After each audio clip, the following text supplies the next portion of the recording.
మాణిక్యవీణాం ఉపలాలయంतीं మదాలసం మంజుళవాగ్విలాసం మహేంద్రనీలద్యుతికోమలాంగీం మాతంగకన్యాం మనసా స్మరామి.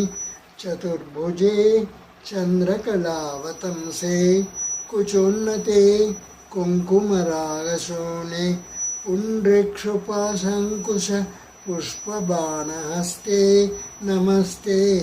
జగదేకమాతః మాతా మరకతశ్యామా మాతంగే మదశాలిని కుర్యాత్ కటాక్షం కళ్యాణి కదంబవనవాసిని.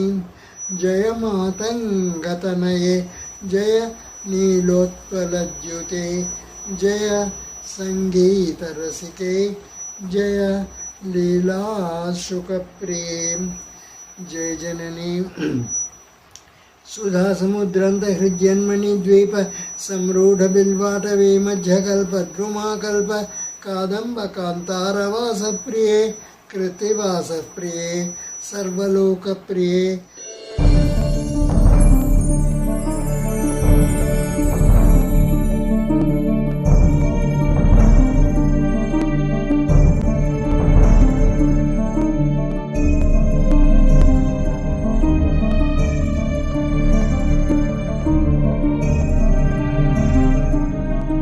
ఓం తపస్వాధ్యాయ నిరతం తపస్వి వాగ్విదాంబరం నారదం పరిపప్రచ్ఛ వాల్మీకిర్మునిపుంగవం.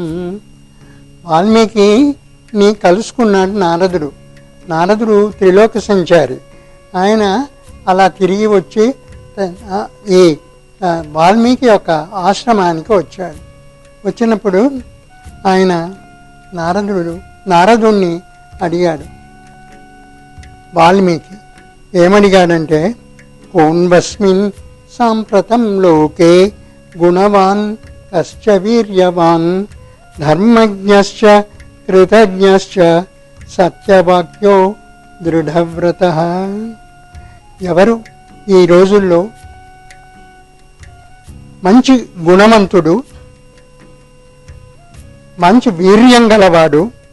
వీర్యం అంటే ఒక సామర్థ్యం, ఏదైనా పని నిర్వహించడానికి తగినటువంటి శక్తి, అది కలిగినటువంటి వాడు వీర్యవాన్. ఇంకా ధర్మజ్ఞశ్చ, ధర్మం తెలిసినవాడు, ఒక్కొక్కళ్ళ దగ్గర ఏ విధంగా నడుచుకోవాలో అది తెలిసినటువంటి వాడు.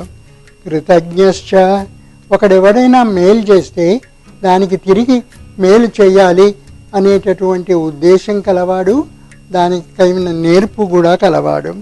కృతజ్ఞశ్చ సత్యవాక్యో దృఢవ్రతః. ఇంకా ఎటువంటి వాడు నేను అడుగుతూ ఉన్నటువంటి మనిషి అంటే సత్యవాక్య, ఆయన వాక్యం ఎప్పుడు సత్యంగా ఉంటుంది. అంటే నిజం కాని మాట ఆయన నోటి వెంబడి రాదు. వాల్మీకి అటువంటి వాడు. వాగ్విదాంబరం, ఈ నారదుడు ఎటువంటి వాడంటే ఈయన 3 లోకాలు తిరిగి వస్తాడు కదా, అందుకని అందరితోనూ ఆయన మెలగుతూ ఉంటాడు, వాళ్ళతో మాట్లాడుతూ ఉంటాడు, వాళ్ళ యొక్క మంచి చెడ్డలు తెలుసుకుంటూ ఉంటాడు. ఆ విధంగా నారదుడు కమ్యూనికేషన్స్ పెట్టుకుంటూ ఉండేవాడు ప్రపంచంతో. అయితే తక్కిన ఋషులు అలా కాదు, వాళ్ళు తపస్సు చేసుకునేవాళ్ళు. అది నారదుడు, ఈ వాల్మీకి కూడా అలా తపస్సులో నిమగ్నుడై ఉండేవాడు. ఆయనకు అందుకని పట్టణ ఎవరు ఎక్కడుంటారో కూడా ఆయనకు తెలియదు. ఫర్ ఇన్స్టెన్స్ ఈ రాముడు అని ఆయనే ఎక్కడుంటాడో ఆయనకు తెలియదు. ఈ రాముడు ఆయన దేశానికే పరిపాలకుడు, ఆ విషయం తనకి ఇప్పుడు తెలుస్తుంది ఈ నారదుడు చెప్తూ ఉండే మాటల వల్ల, లేకపోతే ఆయనకు తెలియదు. అంటాడు, కోన్వస్మిన్ సాంప్రతం లోకే గుణవాన్ కశ్చ వీర్యవాన్ ధర్మజ్ఞశ్చ కృతజ్ఞశ్చ సత్యవాక్యో దృఢవ్రతః.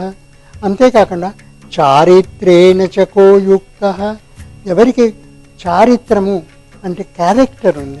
ఈ క్యారెక్టర్ అనే మాట ఇంగ్లీష్లో ఉందే, దానికి తగిన సరైన తెలుగు మాట మనకు దొరకదు. అయినా చారిత్రే అంటే ఆ క్యారెక్టర్ గలవాడు, అంటే ఆయన చూడగానే ఆయన ఫలానా రకం మనిషి అని తెలిసిపోతుంది. ఒకడు నిజమే మాట్లాడతాడు, అబద్ధం మాట్లాడు అంటే అది వాడి ముఖంలో తెలుస్తుంది.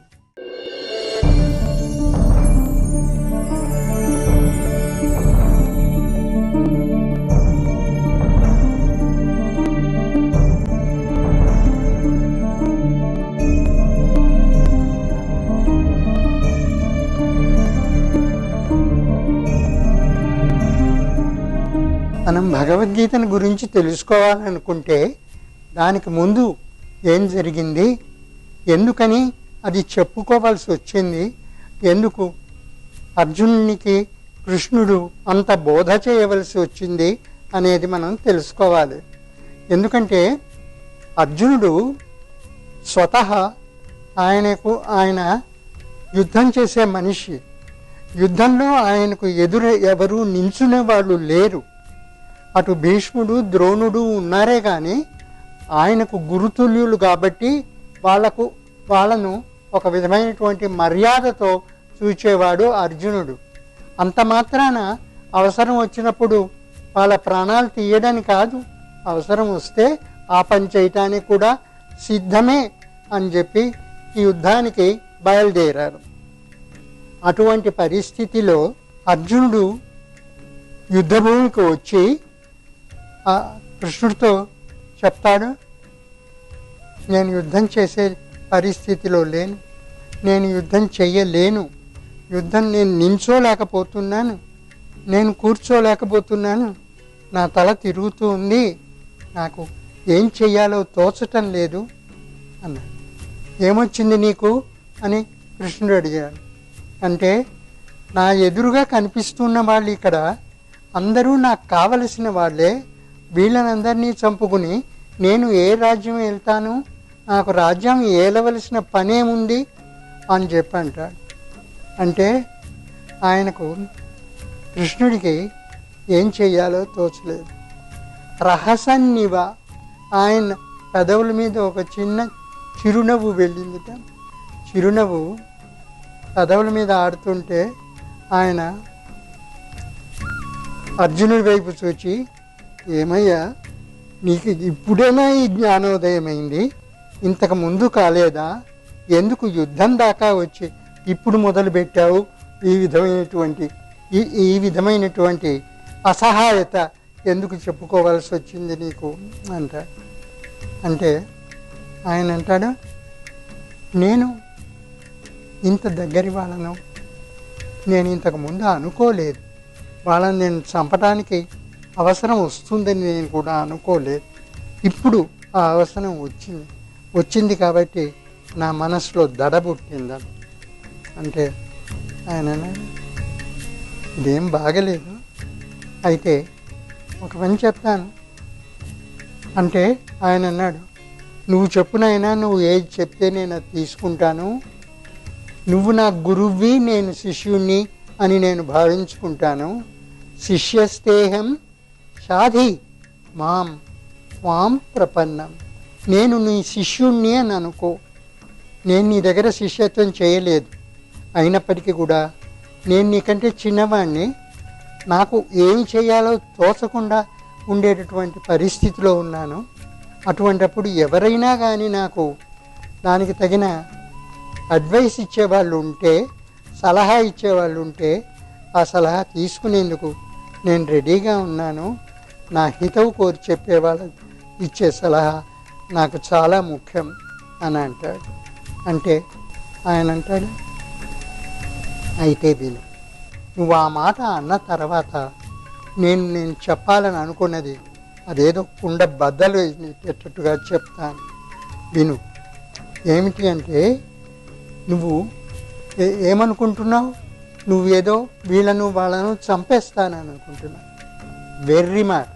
నువ్వేమిటి, చంపేదేమిటి, ఎవరు చస్తున్నారు, ఎవరు బతికున్నారు, అందరం కూడా పోయేవాళ్ళమే, దెర్ ఇస్ నో డౌట్, అందరం ఒక విధంగా పోయేవాళ్ళం. అయితే అందరూ ఒక విధంగా, అయితే మనం ఉన్ననాళ్ళు మనం పనులు చెయ్యాలి, మన పనులు వదిలిపెట్టి మనం పోలేము కదా. పని చేయకుండా ఏ మనిషి ఉండలేడు. ఈ ప్రపంచంలో వచ్చిన ప్రతి మనిషికి పని ఎప్పుడూ ఉంటూనే ఉంటుంది. ఆ పని నెరవేర్చుకోవటంలోనే ఉంటుంది ఆ నేర్పు. అది తెలుసుకోవాల్సి ఉన్నది నువ్వు.